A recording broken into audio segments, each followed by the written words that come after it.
네, 우리는 하나님이 우리 가운데 부르신 복이라 말씀하셨습니다. 그 복을 먼저 누리는 우리가 되게 하여 주시옵소서. 특별히 이 예배 가운데 그 만복의 근원 되시는 하나님을 깊이 만나게 하여 주시옵소서. 주님이 우리와 함께 하시기에 우리는 바로 복의 근원이 될 줄로 믿습니다. 우리가 먼저 그 복을 누리고 또 우리를 통하여 우리가 축복의 통로로서 내가 만나는 모든 이들에게, 우리 자녀들에게, 우리 부모님에게, 우리 형제 자매에게, 또 우리 사업장 가운데 그 복이 흘러넘치게 하여 주시옵소서. 하나님의 형통함이 우리 사랑하는 동산의 모든 성도님들 가운데 가득하게 하여 주시옵소서. 주님, 몸이 연약한 지체들이 있습니다. 주여 살피소서. 주여 함께 하소서. 주여 치유하여 주시옵소서. 특별히 우리 건의를 붙들어 주시사 주님 잘 집에 돌아오게 하심에 감사드리며, 또 아직도 이 환경이 적응되지 않아서 그런지 열이 있습니다. 주님, 그 미열들 속히 떨어질 수 있도록, 잘 안정화될 수 있도록 우리 건의를 붙들어 주시고, 또 독감으로 인하여 몸이 곤비치 않은 모든 이들에게 하나님의 크신 은혜로 덧입혀 주시옵소서. 주님, 매었던 것들이 있습니다. 주님만이 푸실 줄로 믿습니다. 그 문제보다 크신 하나님께서 우리가 믿음으로 신뢰함으로 주님만을 바라볼 때에 그 문제보다 크신 하나님이 우리 가운데 참된 평안을 더하여 주실 줄로 믿습니다. 감사드리오며 우리의 모든 것 대신 살아계신 우리 주 예수 그리스도의 이름으로 기도드리옵나이다. 아멘. 어떻게 명절 잘 보내셨는지요? 네, 저도 오랜만에 양가 부모님들 다 뵙고 또 잠깐 시간이 나서 또 우리 아이들을 데리고 좀 다녀왔습니다. 참 제가 다시 한번 이번 연휴를 보내면서 참 못됐다라는 생각도 했습니다. 그러니까 말씀을 준비하는 게 아이들을 데리고 다니는 것보다 더 쉽더라고요. 네, 그래서 참 한 주가 저에게는 참 곤비한 삶이었는데요. 제가 그 가운데서 참 느낀 거 뭐냐면, 박혜인 목사로서 하나님 부르셨지만 아직도 인간 됨됨이가 참 못됐다라는 생각도 많이 들었습니다. 그러면서 드는 생각은 그게 은혜로 다스려지면은 나의 성품과 나의 본성이 드러나지 않을 텐데, 그것을 내가 목사라는 이유와 사회적인 그런 여러 가지 지위들로 인하여 그 본성을 내 힘으로 누르려고 하니까 이게 제 안에서 더 부딪힘이 있다는 걸 좀 많이 누렸습니다. 그래서 제가 이번 한 주 이렇게 보내면서 역시 나는 죄인이구나. 나는 그저 죄인일 뿐이구나. 주님의 은혜 없이는 단 하루도 거룩하다 말할 수 없는 그저 무익한 종일 뿐이구나 라는 것을 다시 한번 깨달은 한 주였던 것 같습니다. 여러분, 우리에게 필요한 건 은혜뿐인 것 같습니다. 엎드리면 같이 기도하고요, 앉으면 말씀 보고, 일어서면 주님이 보내신 그곳에서 전도하는 저와 여러분 되시길 주님의 이름으로 축복합니다. 이제 저희들 18장을 향해 이제 어느덧 하반절을 이제 뒷장을 향해서 나아가고 있는데요. 저희들 사도행전 18장을 보면 저번 주에 우리 아덴이라는 곳, 우리가 알고 있는 그 아테네입니다. 여러분, 아테네라는 도시를 그냥 한마디로 이야기하면 지식의 도시라고 말할 수 있습니다. 그러니까 지식이 가득 찬 도시였습니다. 참 아이러니한 건 그 지식이 가득 찬 도시에 무엇이 가득했냐면 우상이 가득했습니다. 그러니까 인본주의의 끝을 달리던 그 도시에 참 아이러니한 건 그 인본주의 안에서도 결국 남는 건 무엇이었냐면 그 안에 공허함이었던 것 같아요. 그들에게 남겨진 그 공허함을 결국 그들은 우상으로 대체했던 거였지요. 그리고 그 가운데 이 바울을 통해서 예수 십자가 복음이 전하여 졌고요. 또 그들과 또 같이 여러 가지를 논쟁하고 쟁론하는 그 가운데 예수 십자가 복음이 그 안에 담겨지기 시작했습니다. 그런데 참 안타까운 건 그 철학과 지성을 자랑하던 그 아덴 가운데 사람들이 참 복음에 대해서 호기심을 가지기 시작했지만, 왜? 지식적으로 궁금하니까. 당신들이 믿는 신이 도대체 어떤 신인가에 대해서, 또 당신들이 믿는 철학이 어떤 철학인지에 대해서 궁금해는 했지만, 호기심이었지만 그건 단지 호기심으로만 끝났습니다. 그들의 마음이 크게 열리지 않았던 것이지요. 여러분, 그렇게 진리를 아는 것보다 그들은 그냥 논쟁으로서만 즐겼었습니다.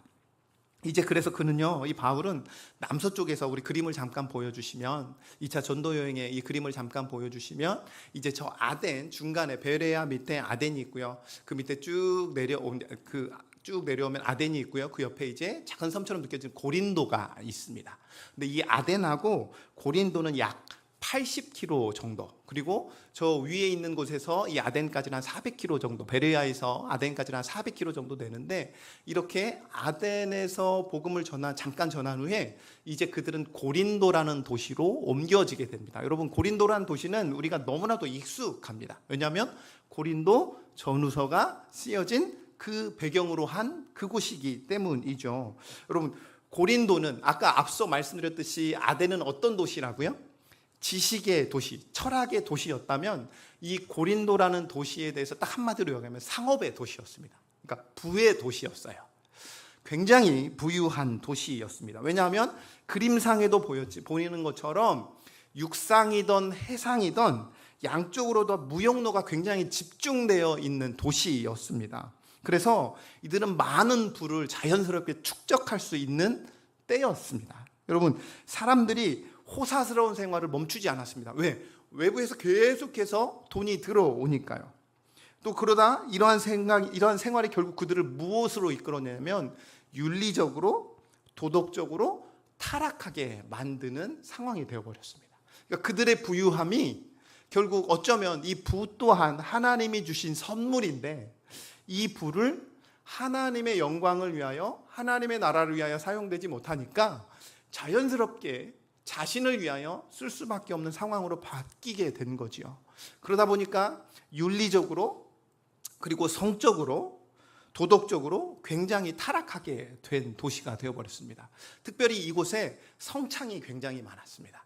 그러니까 우리가 알고 있는 유명한 신전들이 이곳에 질비하였거든요. 그리고 그곳에 그 수많은 성창들이 그곳에서 활개치고 있었습니다. 그래서요, 이런 말이 있었어요. 고린도 사람이다. 그러니까 너는 고린도 사람 같아. 그러니까 이게 하나의 은유적인 표현처럼 있었는데, 이게 어떤 의미냐면 너는 참 성적으로 부도덕한 사람이구나 라고 말할 때 고린도 사람 같다라는 표현을 할 정도로 굉장히 타락한 도시가 바로 이 고린도입니다. 여러분, 그만큼이나 고린도 사람들이 음란함이 그냥 자연스러운 거였습니다. 그러니까 우리 쪽으로 얘기했을 때 음란하다라고 이야기하지만 그들 안에서는 그게 그냥 당연한 문화와도 같은 거였던 거죠. 그러니까 내 아내 외에, 내 남편 외에 다른 이들과 그러한 일들을 한다는 거에 대해서 크게 거스름이 없고 그건 당연시 여기던 문화가 바로 이곳이었습니다. 그만큼 음란한 도시, 마치 소돔과 고모라와 같은 음란한 도시였는데요, 말씀드렸던 것처럼 신전의 매춘이 성행했고 거기다 종교와 철학이 뒤섞여 있는 혼합주의가 자리 잡은 도시가 바로 이곳입니다. 사람들은 부를 신으로 여겼던 도시가 바로 이곳이었고요, 쾌락을 행복으로 여겼던 도시가 바로 이 고린도였습니다. 그래서 말씀드린 것처럼 아덴이 지식의 도시였다면 바로 이 고린도는 욕망의 도시다라고 우리가 결론을 내릴 수 있는 거죠. 그러니까 그 화려함 속에서도 결국은 아덴처럼 지적으로 그 공허함이 수많은 우상으로서 채웠듯이 이 부유한 이 고린도 가운데서도 자신의 그 공허함을 그들은 육적인 쾌락으로 채웠던 도시가 바로 이 고린도 사람들이었고 도시였다는 것이죠. 하나님 없이 참 잘 사는 도시처럼 보입니다. 여러분, 우리가 세상에서도 그렇게 보이는 경우가 많습니다. 하나님 없이도 굉장히 잘 사는 것과 같은 사람들이 있습니다. 하나님 없이도 부족한 것 없이 살아가는 사람들이 있는 것 같습니다. 그런데 그렇게 하나님 없이 살아갈 것 같은 그 도시에, 그 사람들에게 하나님께서 그들을 가만두지 않으셨죠. 그리고 하나님이 예비하신 그 한 사람, 바로 이 바울을 보냈습니다. 그 가장 어두웠던 그곳에 빛이신 그리스도 예수의 십자가의 복음을 그곳에 두기 시작하셨다는 거죠. 여러분, 고린도는 사람들이 보시기에는 선망의 도시였을지는 모르겠지만 아이러니하게도 복음에 대해서는 굉장히 적대적인 도시가 바로 이 고린도 도시였습니다. 하지만 그곳에도 하나님이 부르기 원하신, 그러니까 하나님을 부르기, 그러니까 하나님을 찾는 하나님의 백성이 그곳에도 있었다는 것이지요. 하나님은 지식으로 교만한 자에게, 욕망에 빠진 자에게도 동일하게 하나님의 때에 그 복음의 부르심을 받게 하신 거죠. 여러분, 2절 말씀 한번 같이 읽도록 하겠습니다. 2절입니다. 시작.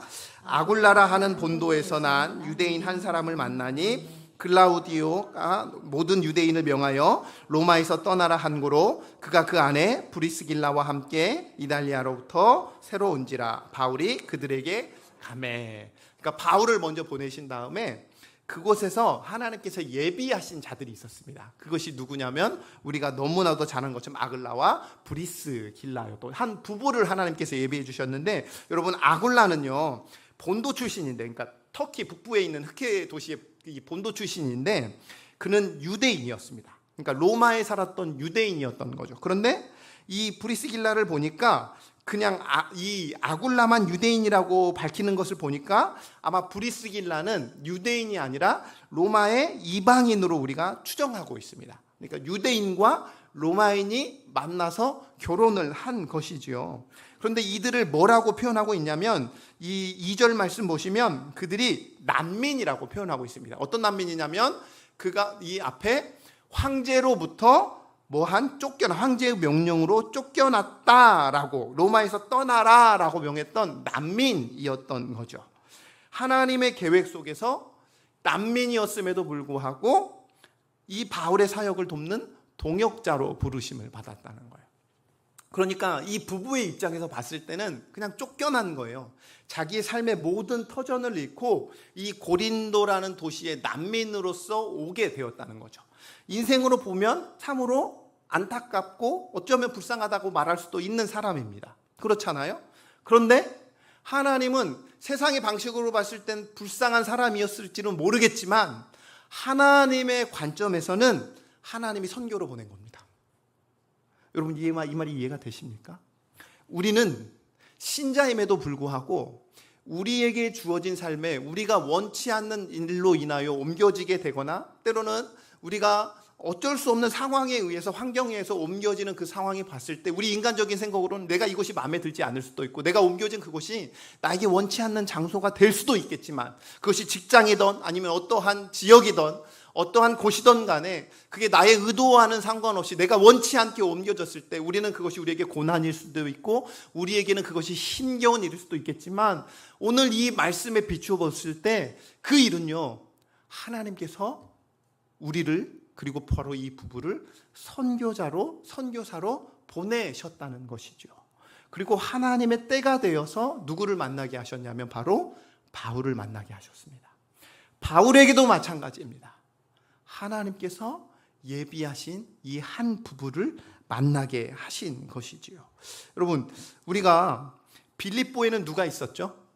루디아가 있었습니다. 그렇죠? 데살로니가에는 루손이 있었습니다. 그렇듯이 이 고린도에는 누가 있었다고요? 아굴라 부부가 바울의 선교를 후원하고 동역했었던 것이죠.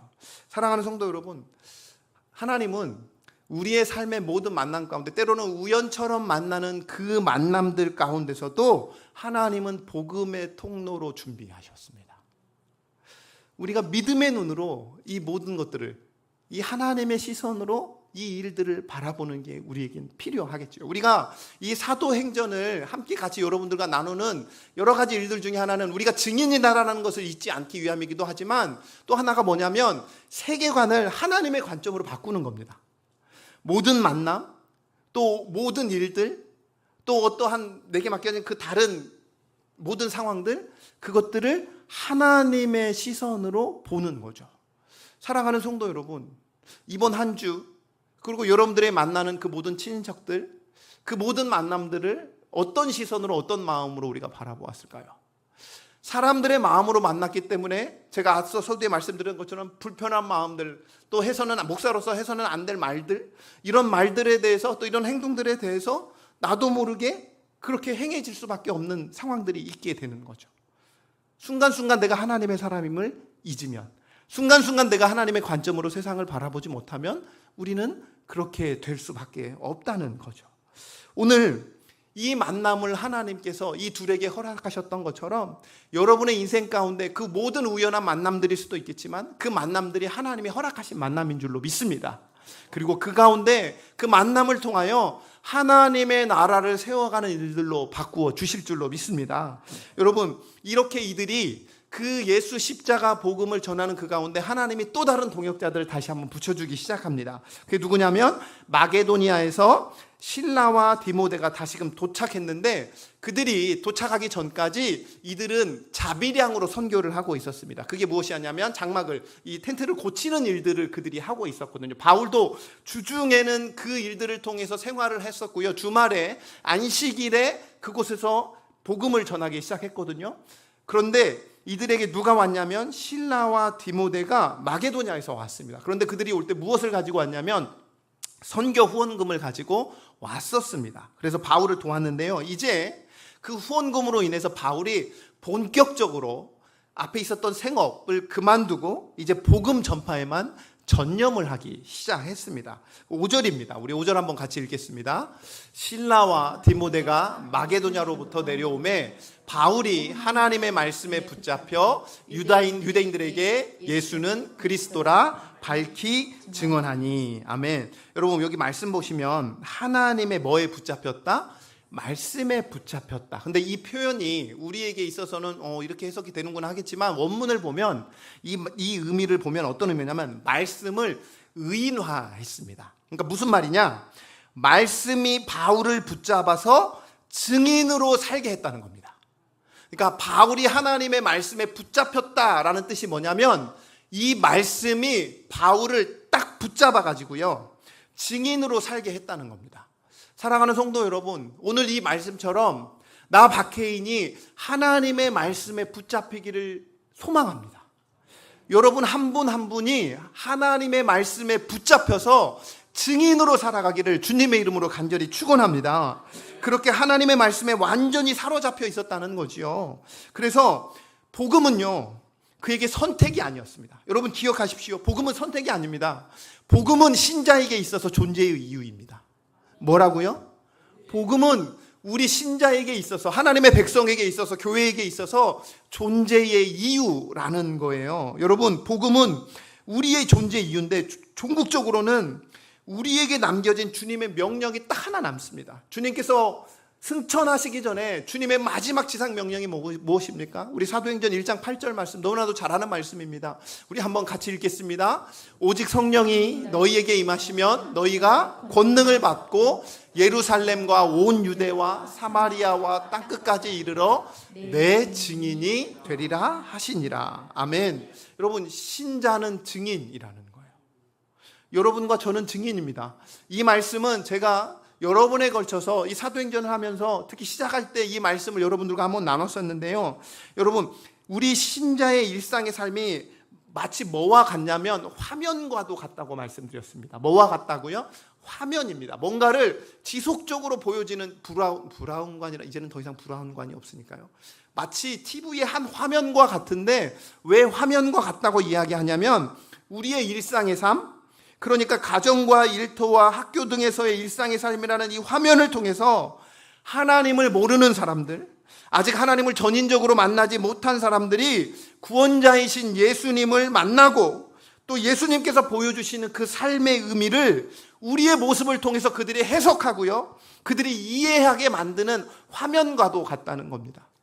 그게 신자이고 그게 교회이고 그게 우리라는 겁니다.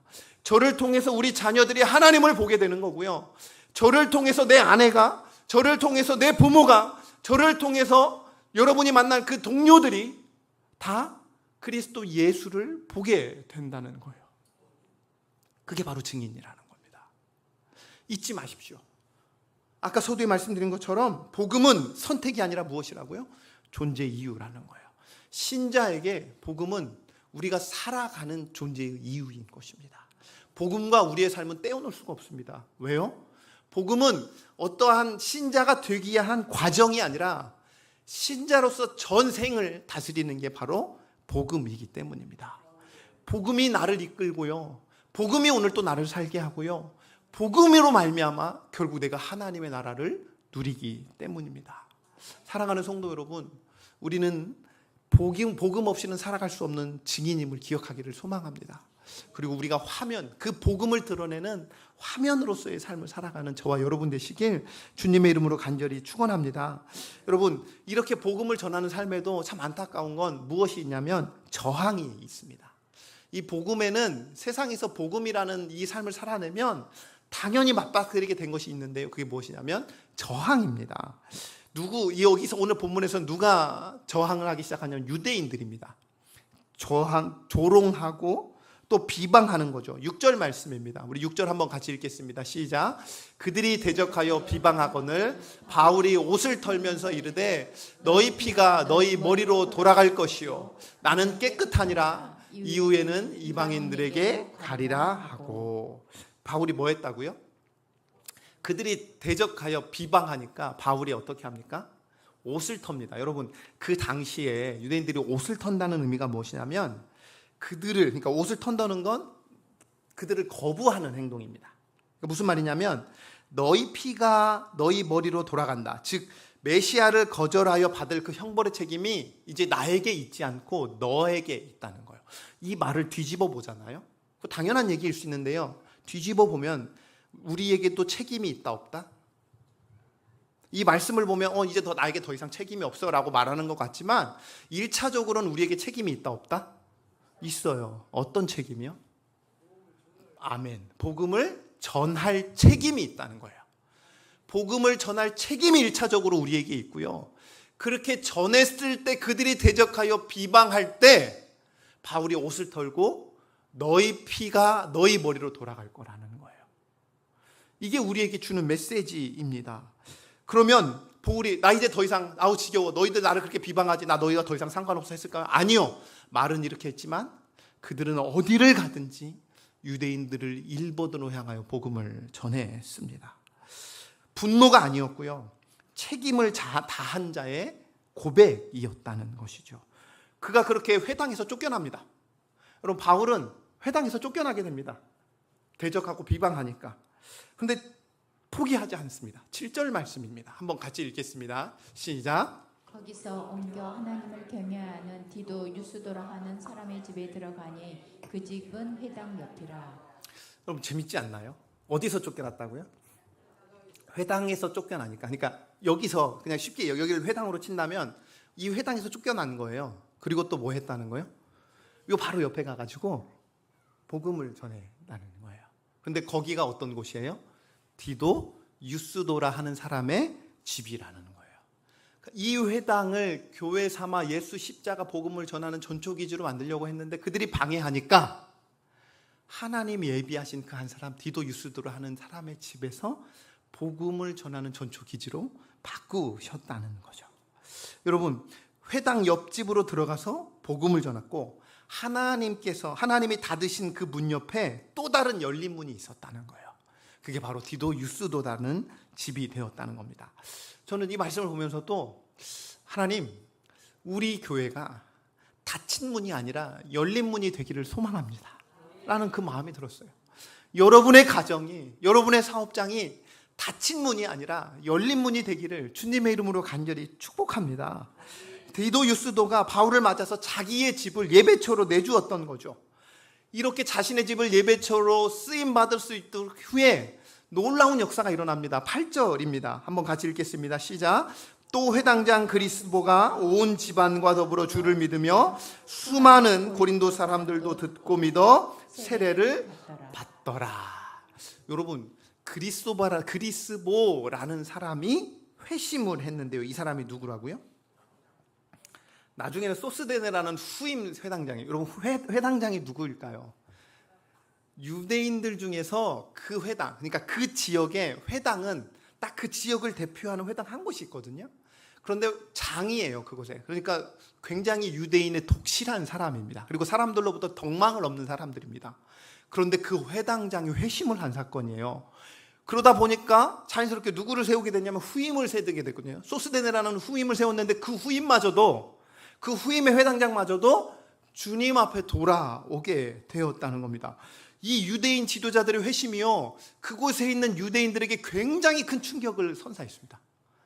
그들에게 굉장히 큰 일들을 일으켜 세운 거죠. 굉장히 센세이션한 일이 있었다는 거죠. 회당에서 쫓겨났지만 하나님은 회당 옆에 교회를 세우셨고 복음은 밖에를 통해서 결국 더 넓혀졌다는 거죠. 여러분이 담대함으로 전한 그 복음으로 말미암아 때로는 박해가 있을지라도 하나님은 그곳에서 멈추지 않습니다. 우리는 멈출 수 있습니다. 하지만 하나님은 멈추지 않습니다. 그리고 준비하신 예비하신 또 한 사람을 통해서 하나님의 나라를 더욱더 확장시켜 가시는 거지요. 그렇게 복음은 박해를 통해서도 더욱 넓게 퍼졌다는 거죠. 언제나 하나님은 일은요, 우리의 예상을 뛰어넘는 것 같습니다.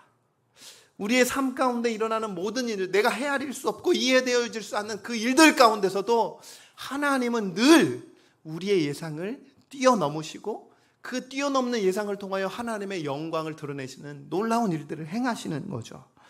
우리는 실패라고 생각하지만 하나님은 그 실패를 통해서도 하나님의 역사, 구원의 역사를 이루어 가시는 거죠.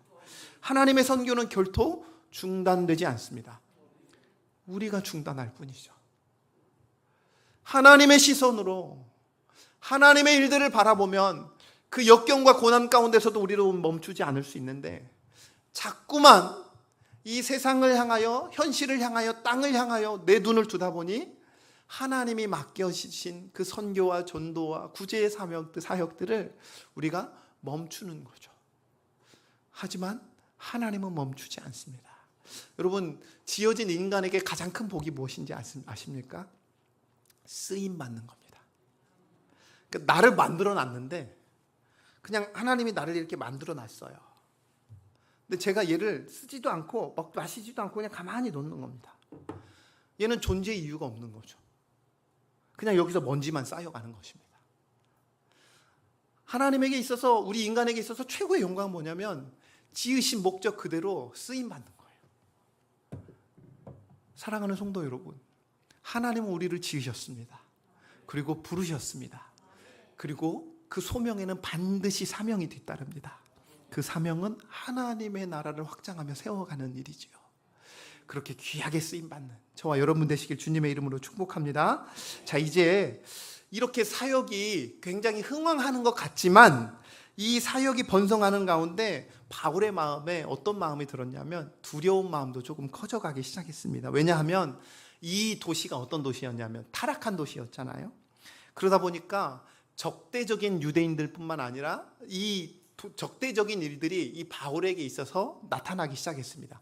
앞서도 여러 가지 적대적인 현상들이 있었죠. 물론 그 가운데 바울이 힘을 내고 또 여러 가지 일들로 이렇게 꾸준히 전하기도 했지만 사람이다 보니, 바울도 사람이다 보니 자연스럽게 그 안에 두려움이 생기기 시작했습니다. 그때 주님이 밤에 그에게 환상 가운데 나타나십니다. 그게 바로 오늘 가장 주제절이기도 한 9절과 10절 말씀입니다. 우리 9절과 10절 두 절의 말씀 한번 힘있게 같이 읽도록 하겠습니다. 밤에 주께서 환상 가운데 바울에게 말씀하시되 두려워하지 말며 침묵하지 말고 말하라. 내가 너와 함께 있음에 어떤 사람도 너를 대적하여 해롭게 할 자가 없을 것이니 이는 이 성중에 내 백성이 많음이라 하시더라. 아멘. 뭐 하지 말라 말씀하십니까? 두려워하지 말라 말씀하십니다. 오늘 여러분에게, 저에게 주시는 말씀입니다. 사랑하는 성도 여러분, 두려워하지 않기를 소망합니다.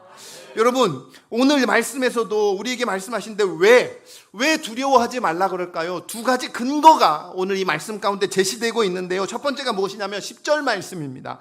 10절 말씀 보시면 내가 너와 뭐 하고 있으니, 내가 너와 함께 하고 있으니 두려워하지 말라는 거예요. 그 문제보다, 그 상황보다 크신 하나님이 여러분 한 사람과 저와 그리고 우리 가정과 우리 사업장과 그리고 우리 동산교회 가운데 함께 하시니 뭐 하지 말라는 겁니까? 두려워하지 말라 말씀하십니다. 임마누엘의 약속이 그가 담대할 수 있는 근거가 된다는 거예요. 여러분 가운데 두려움이 찾아올 수 있습니다. 어려움이 찾아올 수 있습니다. 마음의 어려움이 찾아올 수도 있겠지요. 이 말씀을 기억하십시오. 하나님이 여러분과 함께 하시기에 우리는 두려워할 게 없다는 것입니다. 여러분, 이 임마누엘의 약속이 마태복음 28장 20절에 있죠. 우리 한번 같이 또 읽어볼까요? 중요한 말씀입니다. 시작. 내가 너희에게 분부한 모든 것을 가르쳐 지키게 하라. 볼지어다 내가 세상 끝날까지 너희와 항상 함께 있으리라 하시니라. 아멘. 언제까지요? 세상 끝날까지요. 세상 끝날까지요. 세상이 종말의 때가 오기 전에 내가 먼저 하나님의 부르심을 받으면 그 부르심 받는 그 끝날까지 너희와 잠깐이 아니라 항상 함께 하시겠다 약속하셨습니다. 그러니 내가 너희에게 분부한 모든 것을 가르쳐 지키게 하라, 증인된 삶을 살으라 말씀하고 계시는 거죠. 그리고 이 약속이요, 사도행전에 보면 2장에서 이루어집니다. 그게 무엇을 이루어져요? 오순절 마가의 다락방에서 성령이 강림하시는 사건, 그리고 그분이 내 안에 내주하시는 그 일로 말미암아 성취되는 것이지요. 사랑하는 성도 여러분, 이 약속으로 말미암아 이때 처음 생겼던 이 교회가 지금까지 이 땅 가운데 있는 줄로 믿습니다. 여러분들이 그리스도 예수를 믿고 신자로 살아갈 때 때로는 고통이 있고 고난이 있고 어려움이 있고 또 삶에 높을 때가 있고 낮을 때가 있고 초막이 있고 궁궐일 때가 있을, 그리고 높은 산 그리고 거친 데에 있을 그 모든 상황에서도 우리가 때로는 곤비한 삶을 살아낼지는 모르겠지만 우리가 완전히 주저하지 않던 이유가 무엇입니까? 하나님이 우리와 함께 하시기 때문입니다. 지금도 함께 하십니다. 여러분과 함께 하신다고요. 나와 함께 하신다고요. 죽겠는데, 터널의 끝이 안 보이는데 이 상황 가운데서도 하나님이 나와 함께 하신다는 거예요. 여러분의 가정 가운데, 일터 가운데 함께 하신다는 것입니다. 두 번째가 무엇입니까? 담대하게 두려워하지 말까 무엇이냐면 10절 하반절인데요. 10절 하반절 한번 보여줄 수 있겠습니까? 10절 다시 한번 보여주시면, 이는 이 성중에 내 백성이 많음이라는 거예요. 아직도 하나님이, 여러분 이미 예수 십자가의 복음은 온 열방 가운데 웬만하면 다 전해졌어요. 웬만하면 전하지 않은 곳이 없습니다. 그럼에도 불구하고 아직도 내 백성이 이 땅 가운데 많이 남아 있다는 겁니다. 아직도 구원받아야 할, 내 가족만 돌아보아도 그렇게 구원받아야 할 백성이 많다는 거예요. 그러니 담대하게 예수 십자가 복음을 선포하라는 것입니다. 사랑하는 성도 여러분, 오늘 이 시대도 굉장히 고린도와 많이 닮아 있습니다. 예전에 비하면 우리 대한민국 이 사회만 보더라도 굉장히 부유하게 되었지요. 요즘 우리 아이들 이번 한 주 동안 참 라면 많이 먹었습니다. 근데 그들이 못 먹어서 라면을, 먹을 게 없어서 라면을 먹었을까요? 라면이 밥보다 더 맛있으니까 라면을 먹는 거. 이렇게 하면 제가 부모로서 참 나쁜 부모인 것 같지만 여러분, 예전에는 먹을 게 없어서 우리가 라면을 먹던 시대였는데 이제는 밥과 더 먹을 것보다는 더 맛있는 것들을 더 찾고 내 입맛을 더 자극하는 것들을 찾아서 살아가는 시대가 이 시대입니다. 고린도에서로서 우리 안에 희락보다는 쾌락을 더 즐기는 시대가 이 시대가 되어버린, 지식의 쾌락을 즐기고 육신의 쾌락을 즐기는 시대가 바로 이 시대인 거죠. 물질이 우리의 신이 되어버렸고 쾌락이 우리의 삶의 목적이 되어버린 것. 세상 속에서 그런데 그 한 사람 한 사람을 보면 굉장한 외로움이 그들의 삶을 가득 차 있고요, 불안감이 그들을 다스리고 있습니다. 그러나 하나님은 오늘 또 여전히 말씀하십니다. 이 성중에 내 백성이 많다. 그러니 두려워하지 말아라. 내가 너와 항상 함께 할 것이다. 사랑하는 성도 여러분, 오늘 또 이 말씀으로 여러분 한 사람 한 사람을 부르십니다. 두려워하지 말라. 침묵하지 말고 말하라. 여러분, 복음은 세상을 변화시키는 유일한 능력인 줄로 믿습니다. 우리의 외로움을, 우리의 갈증을, 우리의 갈망을 해소하는 유일한 것은 복음인 줄로 믿습니다. 우리가 말하지 않으면 누군가는 그 복음을 영원히 듣지 못합니다. 가장 가까운 사람이라도 듣지 못할 수 있는 것이지요.